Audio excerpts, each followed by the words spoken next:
Welcome, everybody, to the Patty G Show. I am your host, Patty G, sitting here with Karen Alford of Visit Baton Rouge. We're going to talk all things Baton Rouge and what's happening in the tourism industry and how the shift has kind of played out thus far over the last few months. So, Karen, thank you so very much for coming on the show. I really appreciate it. Absolutely. Thank you so much. It's so fun to be out this evening, enjoying some cooler weather and looking forward to fall.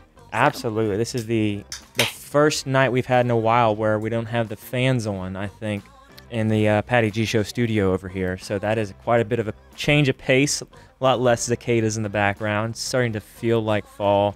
I know as you've got your pumpkin spiced coffee over there, really indulging. Tried it out for the first time. And how is it? I see you got it from Brouhaha. It's good. It's good. Yeah, I sure did. I went local and supporting that small business. This is part of who we are. And absolutely. You know, hit them before they closed for the evening. So perfect. So what is it that you do with Visit Baton Rouge? I am the Director of Marketing and Technology. I've been with Visit Baton Rouge for about 13 years. So I've served in a number of different roles. This is my current role. So it's exciting, always fun, ever-changing. And, of course, this year provided more surprises. So absolutely. Keeping it real. Yeah. So what does your day-to-day look like? What does a pre-COVID day-to-day look like? Oh, pre-COVID. It was if we can very think back different. To that yeah, far. I know, right? That seems so long ago.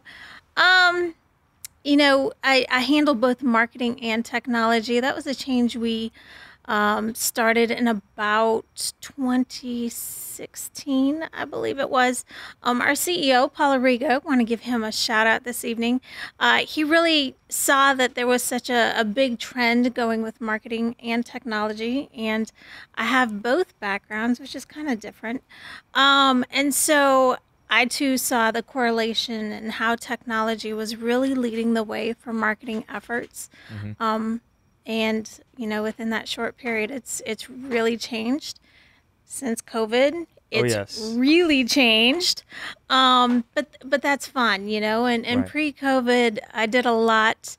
The marketing side was every day, all the time, really thinking about different and creative ways of getting the Baton Rouge message and brand out regionally, statewide, nationally, and internationally. So we have a lot of presence outside of the Baton Rouge area. So that's good. So for what people may not know, what is Visit Baton Rouge? I mean, when you say it, people think of it more as used in a full sentence saying, oh, let's go visit Baton Rouge. Right. But there's an entity called Visit Baton Rouge. And so what is it that y'all do?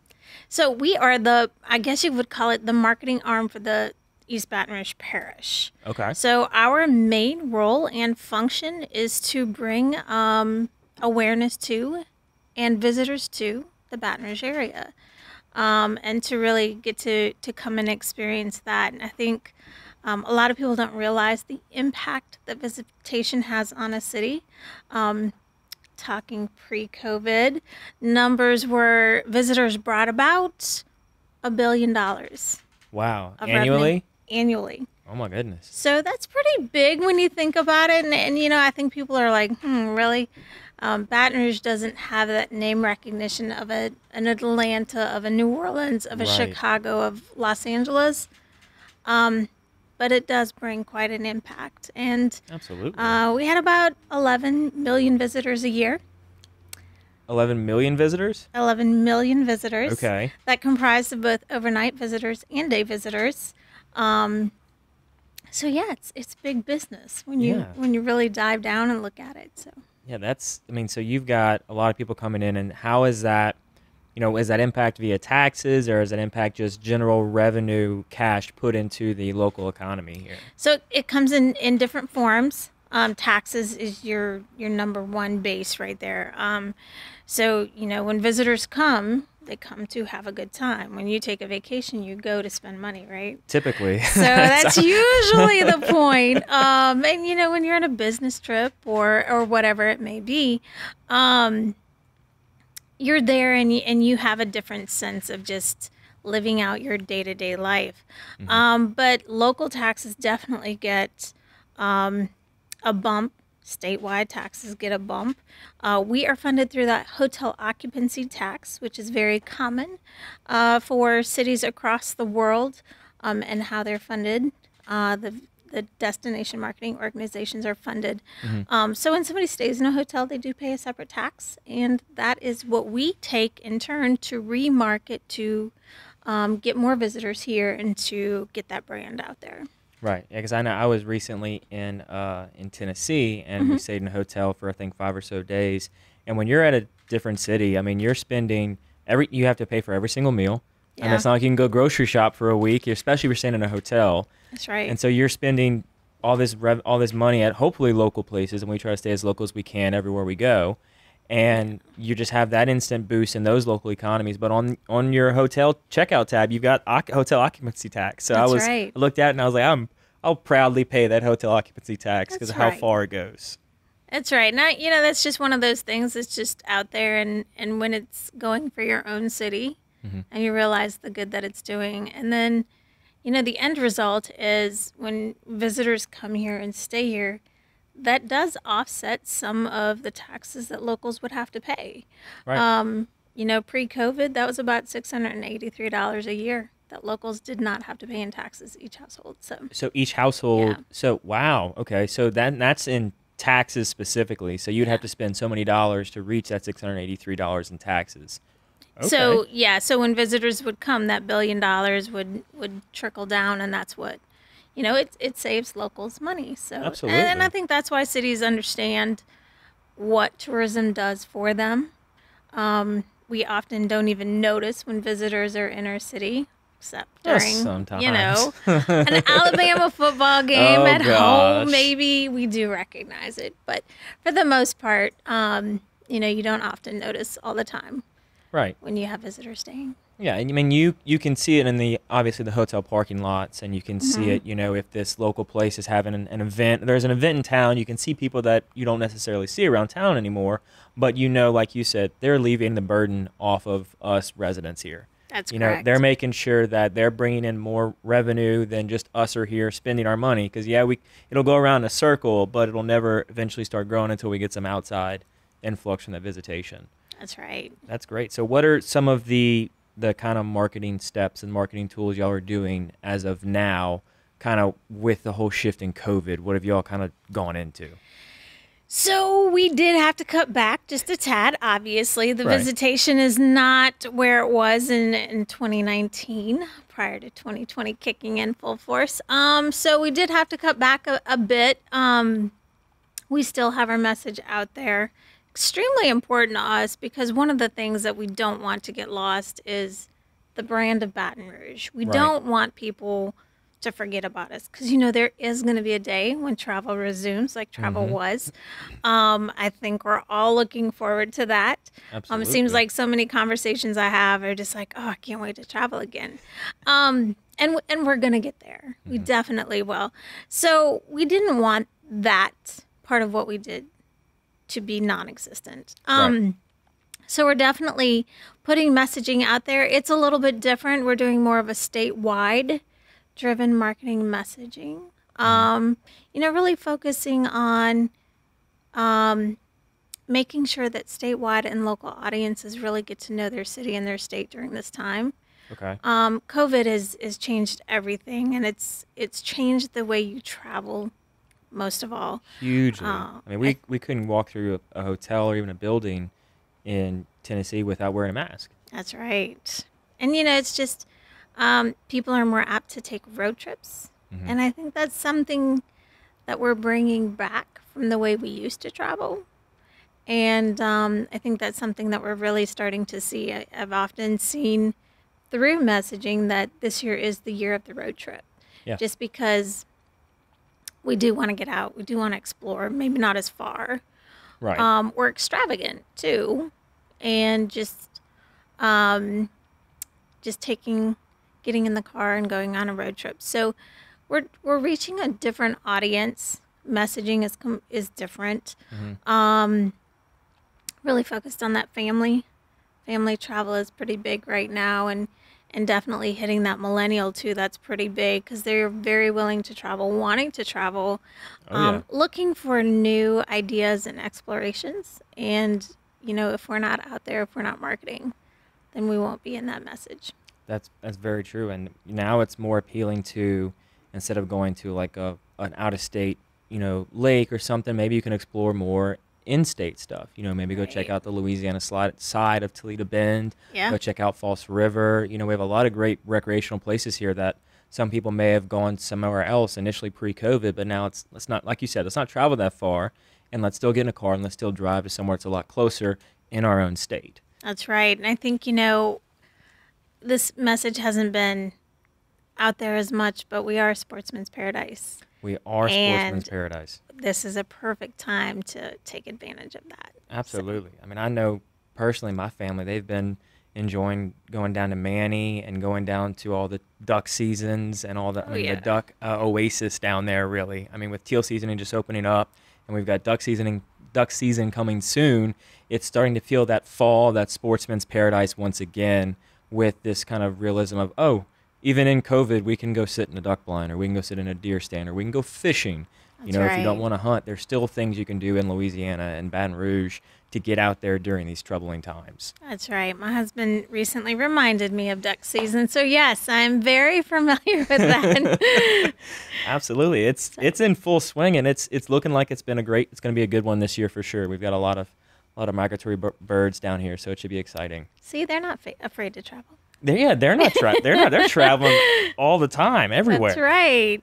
Absolutely. And So, we'll welcome them. oh yeah, we'll welcome them and welcome the people that come here for that. So, That's right. on a more tactical scale, what exactly are y'all doing to kind of get this message across? So, we're doing a lot of digital advertising. Messaging is changing.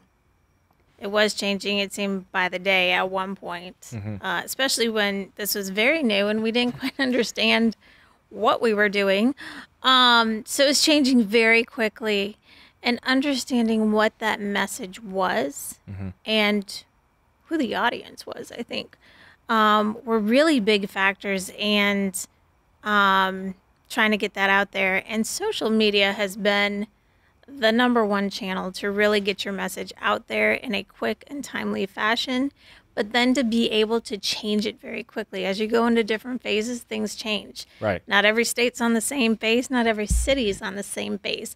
So we had to be able to adapt with messaging and imagery and creative on the fly.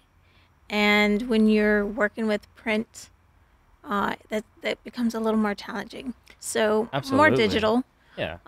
Because you can print out a brochure or a magazine or something and have it be ready to go for next week or even tomorrow, but overnight something can change. Yeah. And you either take the burden of redoing the whole print or you run with what you've already got, and sometimes it could be false or misleading Yeah. information if something's been changed overnight. That's right. Whereas with social media, you can go to your campaign, take out that little picture or that little text and replace it with something else in the middle of your campaign, and the very next millisecond you press publish, the next one that someone sees is going to be accurate and up to date Yes. and ready to go. So true. And I think we really struggled for a while, really realizing what that messaging was. We kicked off with a reunite messaging, which was something we felt was the right thing at the right time. And I want to say that was in May Okay. that we kicked off, right when we came out of the stay-at-home order. So we went right into the first phase. Okay. So we're moving into phase one. One. Okay. So, and we kicked off with reuniting, and of course, food is a huge part of our culture and something that we all can definitely relate to, something that we really missed. And so it was kind of the kickoff of the campaign. And then we've gone into a rediscover. And that hits on so many different fronts. Locals, I've rediscovered the city in so many different ways. And I, that's something that people statewide can do. Or people that have been to Baton Rouge that want to come back are thinking, hey, I just need to get away for a weekend. Where can we go on a quick trip, affordable trip? And there's so many things that you can rediscover while you're here. Absolutely. So what has been the best kind of package that you found for a rediscover that y'all put within the campaign for So Baton Rouge?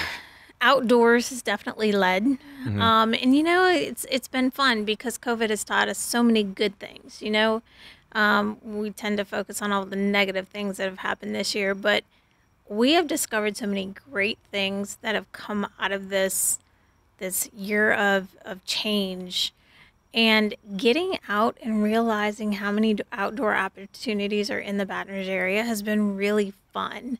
I think people look at Breck Parks in a completely different light now, Oh, or 100%. just the parks and the outdoors, and getting out and exploring, doing nature trail visits or treasure hunts outside, just really getting us moving. I know Gotcha Bikes has been a huge factor for so many, or just taking your own bike and going on a ride, or going through some of the trails Yeah. that we have.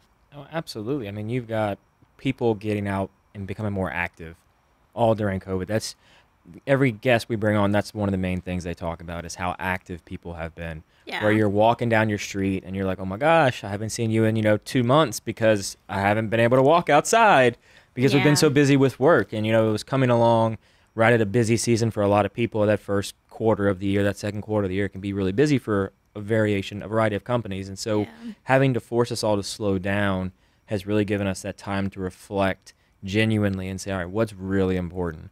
What do we really want to spend our time doing? Do we really want to spend our time driving to work to and from all this time? We want to spend our time in Baton Rouge traffic, which everybody absolutely just loves to That's death. right. I know it's everybody's favorite thing about Baton Rouge is the traffic going across the bridge, anywhere from I-10. Really, when you get to 12, all the way down to like Hammond and Albany is before it starts clearing up in the afternoons. But we've been able to say, okay, no, we don't really like that. We've all kind of adapted to those that could, and we've all learned to work remotely. We've all learned it. to utilize the resources that some of us may not even know how to use beforehand. I mean, I know I had to walk through quite a few people at our office on how to remote in and how to set stuff up and how to. I mean, we had a whole email go out about how to be efficient at home. Yeah. Here's a couple of articles to read about how to be, the best and the most efficient that you can be from your home space. It's okay to take more breaks from home than it is at the office. Because at the office, the only thought as you can think of is get back home, get out of the office. Right. But at your house, There's no turning away. where are There's you no going to go? To the escaping. living room? To the kitchen? Yeah. I mean, you've got to have those few moments to tune out and really figure out, kind of reset. Yeah. And then go back into the workforce. So I think for us, like you said, getting us outdoors. I mean, we're right here by Webb Park. I've never seen more golfers at Webb Park than before COVID. I mean, than after COVID. Because Isn't that crazy? it's packed all the time. I mean, I was playing at Santa Maria at Webb, going out to Beaver Creek, and there was just people everywhere on the golf course. And I was like, this is incredible. It makes for a longer game, but it's still incredible to see people using these Breck courses, using these local resources to get out there and do something. We're all not just sitting at home doing nothing. That's right. So it's encouraging to see that. It is, and I think it's made people look at life a little differently,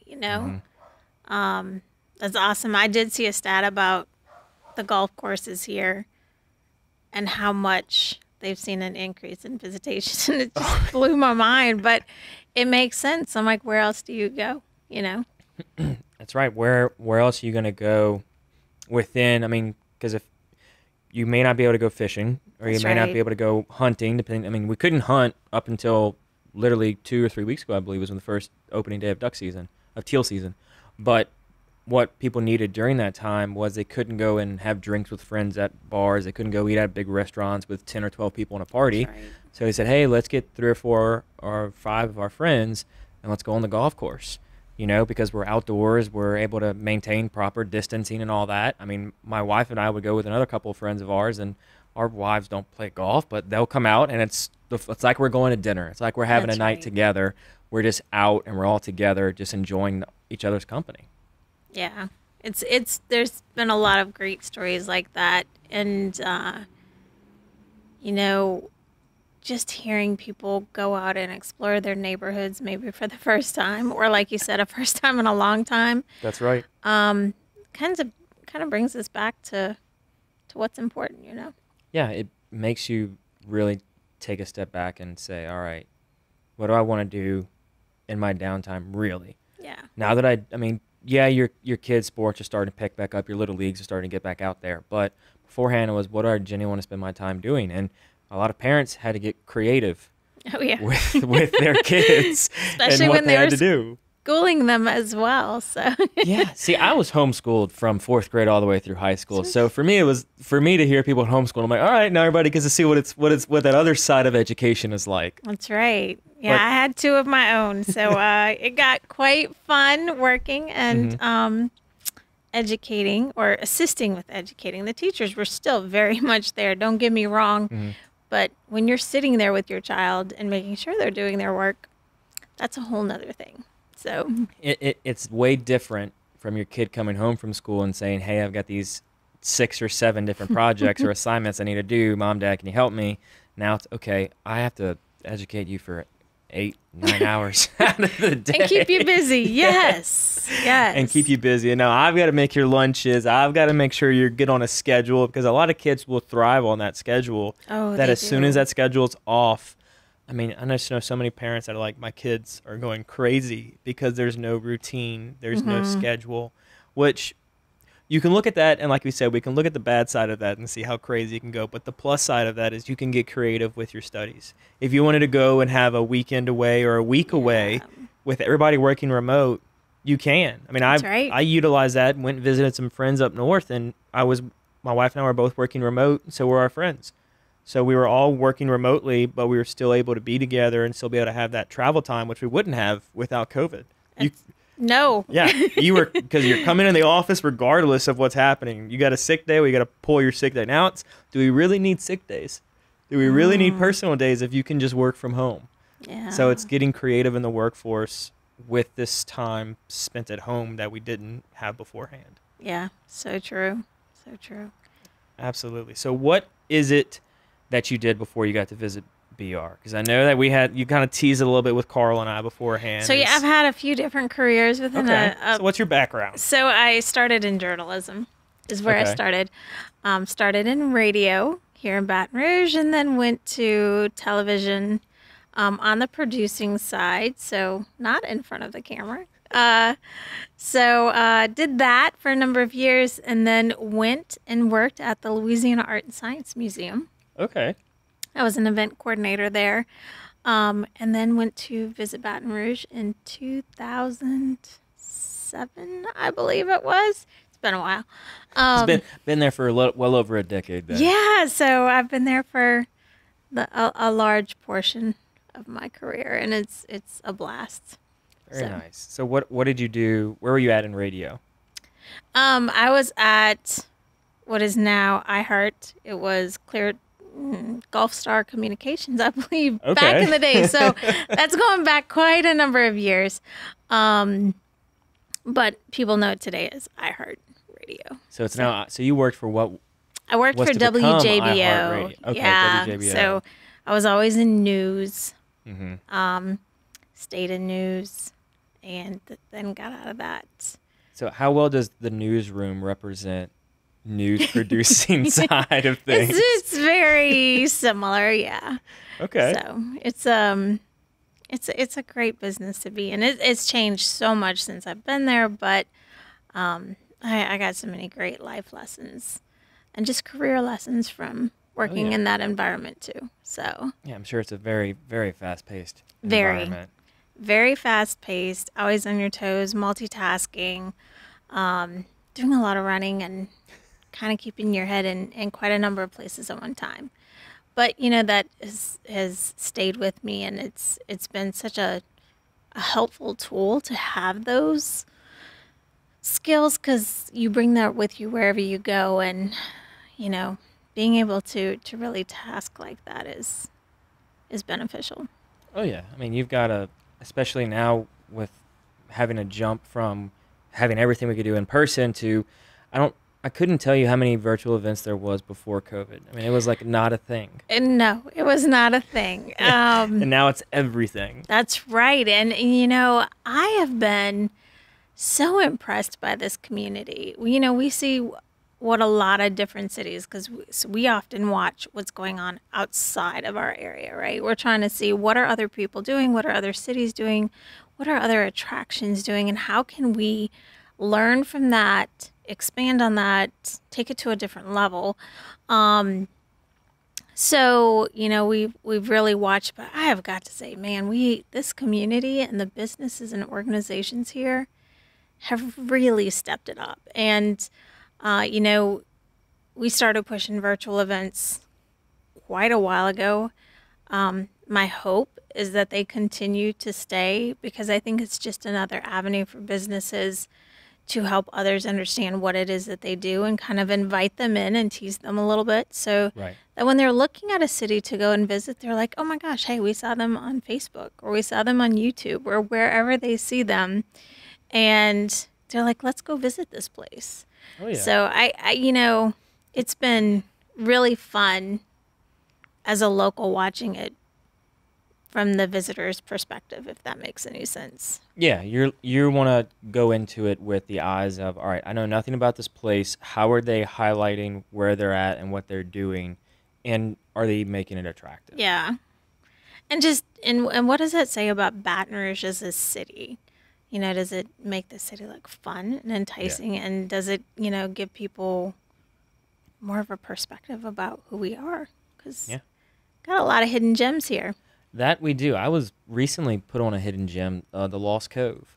That I have never been there before. And on Friday, we had a virtual event with the Bourbon Society of Baton Rouge. Yeah. And we did a whole bourbon pairing and everything. And I've got to tell you, their kitchen is like I was pleasantly surprised going there and eating the food that they were pairing with the bourbon. I mean, we were having like sous vide steak that's been sous vide for 6 hours. Like, just absolutely incredible cuisine at this local gym that's tucked off of Essen that I never would have stopped by had I not been invited to go to this event and put on this event with the Bourbon Society. I was like, okay, you've opened my eyes to this local place that I'm definitely coming back here. That's right. And see, it's not on your beaten path. It's not in your neighborhood. It's not where you would normally go. And that ties in with that rediscovering, right? Yeah. Like getting out and exploring and taking a deeper dive and look at what you have right here. Absolutely. And I've almost seen our community come together so much more, because people are now asking for recommendations. Like, Facebook has been blowing up for recommendations on where to do this, where to do that, where to go here, where to eat this. And I'm like, I love seeing this, because people are now, they want to look past what they've become accustomed to. Yeah. Because before COVID, it was, okay, we're going here because it's quick, convenient, we know where it's at, we know what to get, go in, get out, and be done. But now it's like, okay, we've been there 12 times this week. Let's try to explore something else and go off the beaten path and find somewhere that we can go. Yeah, and I think time has been something we've been able to experience that we didn't have before, right? Oh my gosh. So now you realize, well, I have time to actually think about what I want to do and where we want to go, versus being in that crazy busy life, going to work, going to school, going back home, figuring things out, and then having 2 days of a weekend to try and make something fit in. Yeah. So. I mean, if you haven't picked up a hobby during COVID, you were doing something way wrong with your time. They're not coming out with many more new TV shows. Like, they can't film. No, up they until cannot. In recent weeks. But it's crazy to see what people will now do to get creative, and they'll say, okay, let's try this out. And it's stuff that you wouldn't have never have done had you not have been forced. I mean, we're now like forced to go and find stuff to do. We are. Which is a great thing. That is a good thing. It's forcing us to get out of our comfort zone. It is. We've gotten outside of that comfort zone in so many ways this year. Oh my gosh. But, that might be a good thing to kind of challenge us to keep that going and not just to go back to where we were. Yes. And I've had quite a few conversations around that topic of, is it possible for us to go back to a pre-COVID? Yeah. And every time I get a response, it's always, well, no, we can't. You can't go back to a pre-COVID lifestyle. because if we do go back to a pre-COVID lifestyle, something really, really terribly went wrong throughout the way. You know, We really didn't learn, right? yeah, we didn't. We didn't learn from having all the time on our hands. We did not Mhm. learn that what we can do with our time can be so much more different than what we're accustomed to. Yeah. I mean, being accustomed to, like you said, wake up, bring the kids to school, go to work, pick the kids up, go back home, eat dinner, do homework, go to bed, repeat. Yeah. Like that was That was it. That's a normal person's lifestyle. That's a normal person's, day. Yeah. But now it doesn't have to be. Now it's okay. We wake up, we feed the kids, we get them started on their schooling virtually, or if you go and you drop them off, Yeah. and then maybe maybe your kids are going to school and you're still working virtually. Yeah. So now you're working, you get them home. Oh, let's go to the park. Let's go do this. Let's spend 4 or 5 more hours in the afternoon doing something, and then we'll come home and eat dinner, and then go to bed and repeat. And you're always doing something new every single day, Yeah. which is great because you don't get into this monotonous routine of just every single day doing one thing after the other. It's true. And it's just forced us to, and I think that monotonous is what we don't miss. Mm-hmm. And so, when it comes to trying something new, like I know we have gone to so many different parks, we've tried so many different new activities, but we don't want to go to the same place over and over again. And Right. that kind of is what we learned, I think, is to keep trying something new. Yeah, and it's going to take you a very long time to run out of new things to do. It is, because our little circle it hasn't grown as much as it should have. So Yeah. we still have a lot more exploring to do. That's right. There's a lot more exploring out there to do, even in Baton Rouge. Yeah. There's so many great restaurants. There's so many great things to go and just do in the city that you can't. If you get tired of if you touch all of them, come talk to me because I'm curious. I've got lots of questions. That's Like, right. If That you've gone is to every so single place in true. BR, please come talk to me because I want to find out where all you went and how you did it, how long it took you to do all these things. So true. And I think we forget about our little, our smaller cities within the parish. We've got Zachary, Baker, Central, Yeah. and Baton Rouge all within this parish. Like we can get out. Central is full of land and Yes. really outdoor spaces. Oh my gosh. Yes. Bike trails, hiking trails. Yeah. So We yeah, went to Beaver Creek's in Zachary or Baker. Zachary? I'm pretty sure it's in Zachary. Yeah, it's off Airline Highway, I believe. Yeah. So going there, I had never been to Beaver Creek before, and I randomly, my buddies and my brothers and I said, let's go to Beaver Creek to play some golf. And we go to Beaver Creek, and I was like, oh my gosh, this course is gorgeous. Like, it is absolutely amazing how well this course is maintained. Just the design of the course, the layout of the course, it was challenging. Like, I for a second there, I'm like, we're not in Baton Rouge. We're not in That's right. Louisiana. Like, you go to you in comparison to like Webb or even LSU, this course is just so far different that I'm like, this is incredible. Like, and it's only 20-minute drive from Baton Rouge. It's From nothing downtown when you Baton think Rouge is about like it. 20 minutes. I'm like, this Yeah. is not a long drive at all to get here. It's a hidden gem I wouldn't have gone to had I not been forced to play somewhere else after you played every course and you have the whole thing memorized. Like, all right, I want something new. I want something different.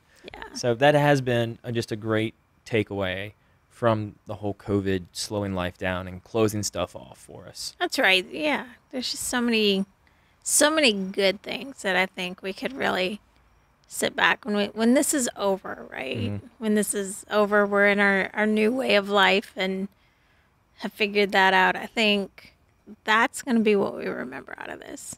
Oh, absolutely. It's So. and that's what I forget who I was having on the show. We were talking, and it was your kids. They may not necessarily remember COVID, but until they learn about it in history, That's right. but they will remember the amount of days that they got to spend with their parents more so than they would have. That's who it was. It was Parish County Line, Derek Shipley. Had him on, and he was talking about how he spent so much more time with his kids now because he's not on the road. That's right. He's at home and he's doing other things. I'm like, that's what your kids are going to remember. Oh, They're going yeah. to remember those memories made with mom and dad and aunts, uncles, and cousins and brothers and sisters that, oh, yeah, there was this thing going around. Everybody was sick. Everybody was sick. And we all got to spend more time with our family. It is going to sound a little bizarre when they start talking about it, but Oh, yeah. that's exactly what the stories are going to be. Yeah. And that's, to me, I'm like, as if your kid comes out of COVID and that's what they say, I'm like, you did wonders. That's right. You did, yeah. Yeah. Give So it a few years, we'll forget the name COVID. I don't know So- if we'll ever forget the name COVID. I think it'll always have a certain ring and maybe a certain sting to some people, but it will be entirely different than it is now. It's like a hurricane name, right? You never truly forget the hurricane name, Right. but You slowly can yeah, put more band-aids on and kind of Yeah. fix everything back up to how it get it as close as you can to what it was beforehand, but that's better. right. So you went from producing a radio show to then producing a broadcasted news television Mm-hmm. show. So how did that shift happen? I was still in college when that happened, studying, and I just had some really good mentors along the way that really kind of kept saying, "Hey, I think you need to look at this direction. I think you need to go in this direction." I had no idea, right? Sure, let Yeah. me try that. Let me see what that looks like. Um, and they were kind of advisors to me at that time. Just wanted me to explore all opportunities and options to kind of see where I wanted to end up. Mhm. I ended up producing the morning show for Channel 9. Okay. So I worked a crazy shift. I think I got to work at midnight and worked till about 9 a.m. Oh my God. Toward the end of it. I had Right. worked different shifts in my time there. But yeah, so it's a little That's a different taxing on a lifestyle. person. It is.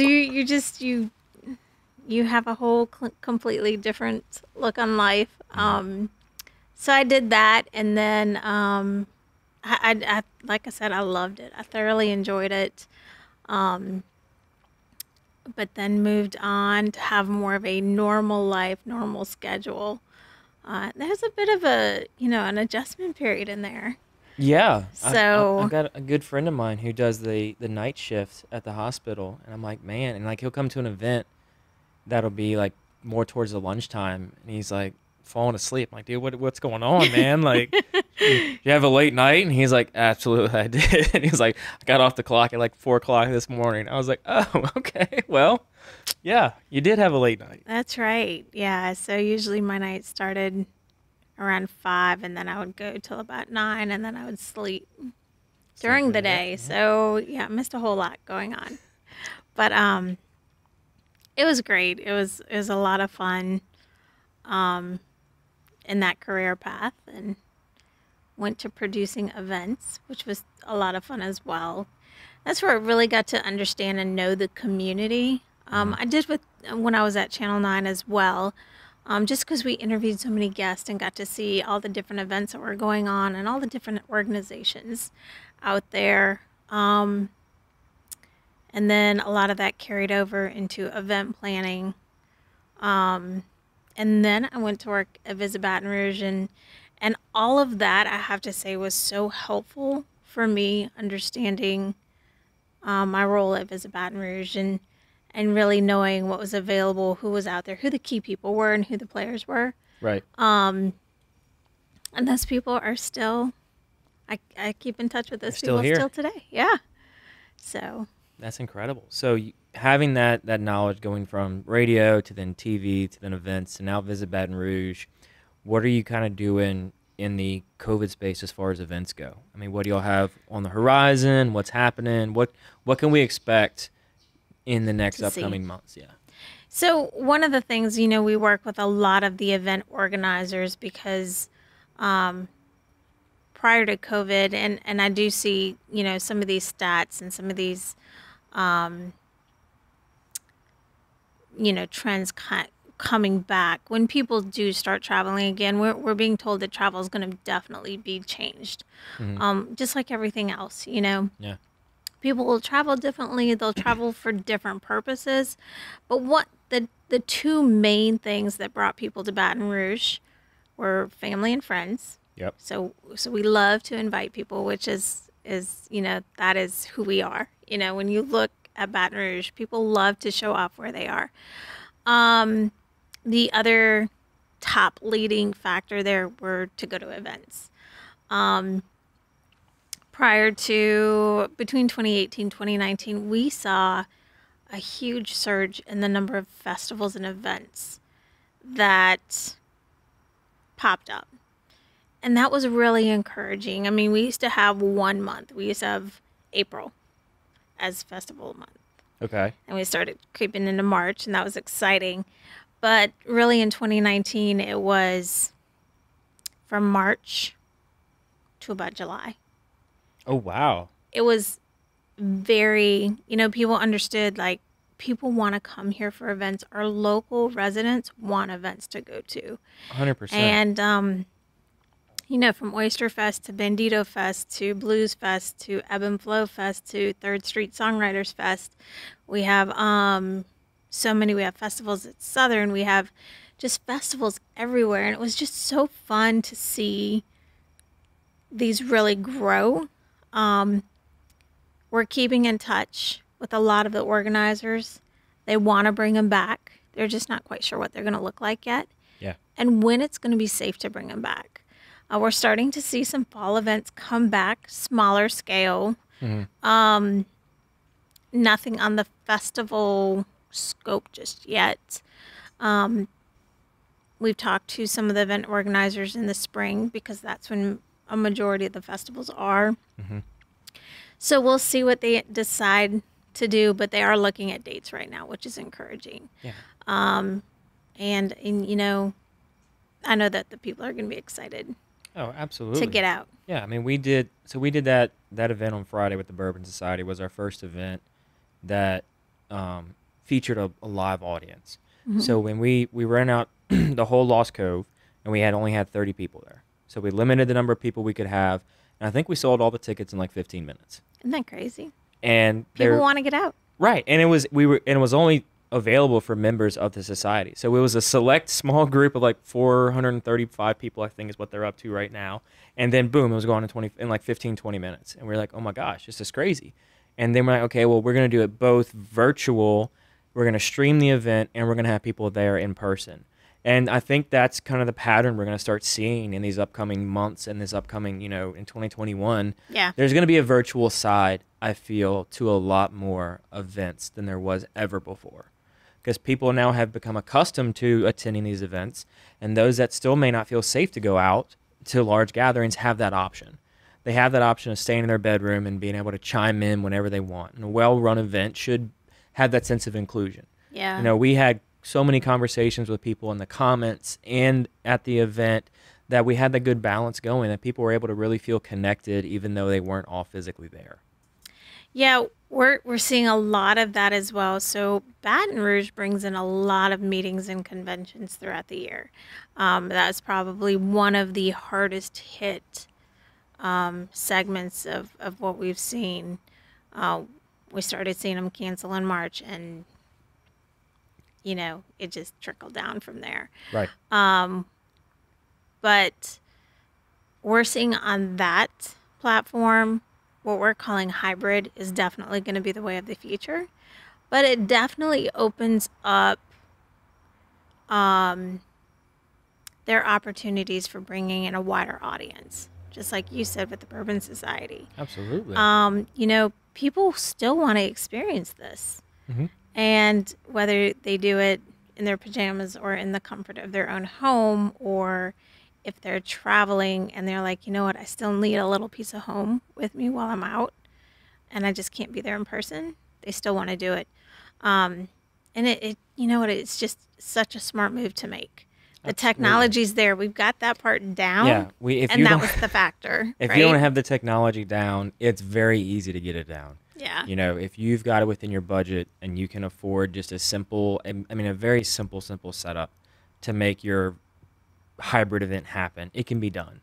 Now, you're going to need a team to run the stuff, so it's going to be quite expensive to make it happen. But like if you're just doing an event of 15 or 20 people, you can make it happen with your iPhone. Yeah.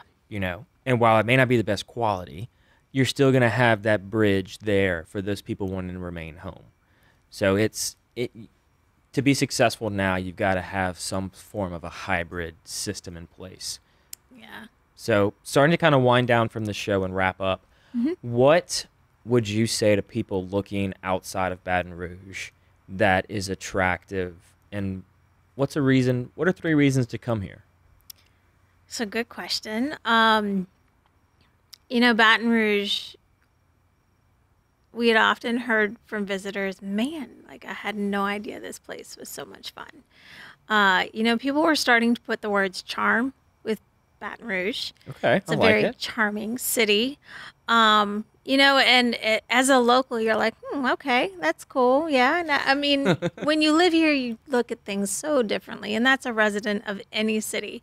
It's always good to hear from visitors because they really, truly tell you what your city's like, Yes. and they're honest. That's for sure. But charm was definitely a word we were hearing more and more. The people here are just unlike any other. And I say that saying, even comparing ourselves to other cities within the state of Louisiana, Baton Rouge is just different. It's got its own little touch. And the people here make us who we are. Um, they're a reason to visit because I think that has been attractive to so many of our visitors that have come in.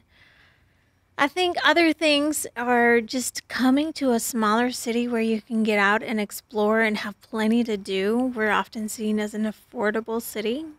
Big deal these days, Absolutely. especially wanting to get out, but yet still doing it in a way that's safe and affordable. Um, I think there's plenty to see from the historical side.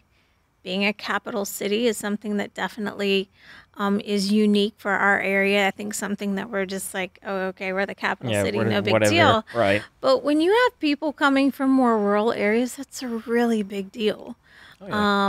And just to be able to go and see the capital, see where things are, where laws and all of our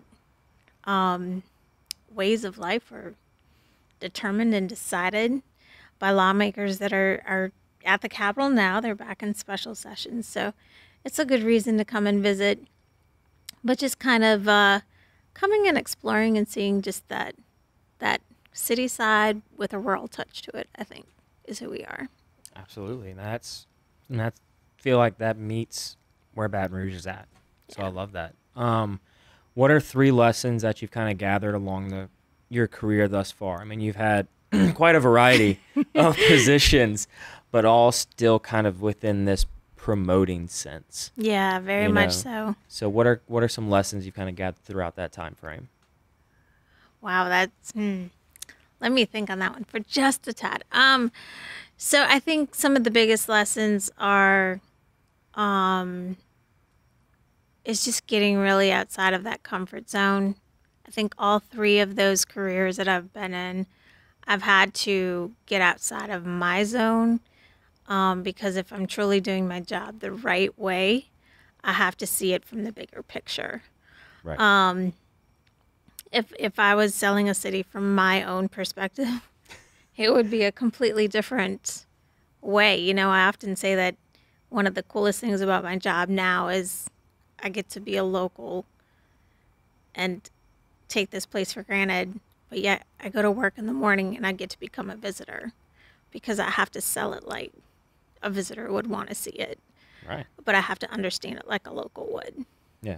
You got to know where everything's at, That's right. but then know how best to present it that meets the eye, that catches the eye. Exactly. So really just getting outside of my own comfort zone and learning a whole lot more than what is comfortable in my little world. Trying to think what else. One of the biggest things that I have really understood in all 3 of those career paths is just understanding the value of listening. Yes. And I've learned so much just through that skill set. And, if I listen to what people really are truly saying and then take that back and apply that to what my work is, it's, I think, opened up, my own perspective on things. Oh yeah. So, Listening is, the more you listen, the better you'll find your position. it is, but it's a very hard skill to understand how to to do that. It's not something that's just, oh, I just want to listen, so I'm going to just succeed at that. So. Yeah, you've got to be able to listen, but you have to be able to hear. That's right. Very, very true. You have to, yeah, because my wife can attest to that. She'll say something, and she's like, were you listening? I was like, I'm listening. And she's like, yeah, but did you hear me? Did you hear what I said? And having that is being able to listen and being able to hear are two completely different things. Because I can listen to somebody say something all day long, but if I'm not sitting there and actively hearing what they have to say You're not and just applying. paying attention and saying, okay, what are they going to you're hanging on to every word and you're fully focused in. That is so powerful because you can then provide valuable feedback. You provide That's right. valuable conversation, and you can have this back and forth. Whereas if you're just listening, they're going to finish and you're, oh, okay. Moving on to a different topic, Mo- right? Moving on to the next thing. Let's keep going. And Yeah. that's, people always want to speak first and then listen later. And it's, if we can every now and again kind of be on the flip side of that, let's listen and hear what you have to say, and then we'll speak, and have that welcoming of, I don't need to say anything first. What do you got? That's right. And then I'll come and say what I've got to say. And then it provides a little bit more of an open discourse, and a better conversation can go back and forth in whatever the matter is. Right. Yeah. Exactly. So Much more powerful. it is much more powerful, and it can get you a lot further, and get a lot more can actually happen when people are opening to listening and compromising. That's right. If you're not opening to listening, and whatever you've got to say is the only thing that's going to happen, well, it's gonna end up falling dead real fast. Yeah, definitely. Well, for the final question of the show is, what can I do to help you? I think you, and I think just, anybody out there who calls this place home, I think one of the things that we need to do a better job as locals or residents of the city is really having more pride, and really feeling a little more positive about Baton Rouge. Absolutely. Every city has their challenges. Every single city. Prior to COVID, we did a lot of traveling, and you can often hear from residents about everything that's not right, right? Visitors don't Traffic, ever want to hear that. Yeah. When visitors go to a city, they could care less about any of that. So really kind of, having a little more pride, but I think taking that a step further and just being an ambassador for your city, just kind of really owning that. And Absolutely. when you're out and about, just showing how proud you are. Absolutely. I try to do that as best I can through the show, through me just living my normal life and talking up Baton Rouge all the time. So I will continue to strive for that and continue working on that. Awesome. I think the shows is such a great example because you bring on so many different guests with different perspectives. Yes. That really showcase who we are. And that's exactly what we want to get out there. Yeah, showcase all the local talent, the local businesses, the local business leaders, people just moving and grooving in the community. The tagline is local entrepreneurs sharing local stories, but I want to focus on the local stories that people share and that they just expound upon and say, hey, look how great we are. Look what we've got going on here. I've met so many amazing people throughout this time that I've been doing the show, and more to come. It's people I wouldn't have met had I stayed on my beaten path. That's right. So it all goes back to that full circle of getting out your comfort zone, listening, and all that plays a role in anybody and everybody's life.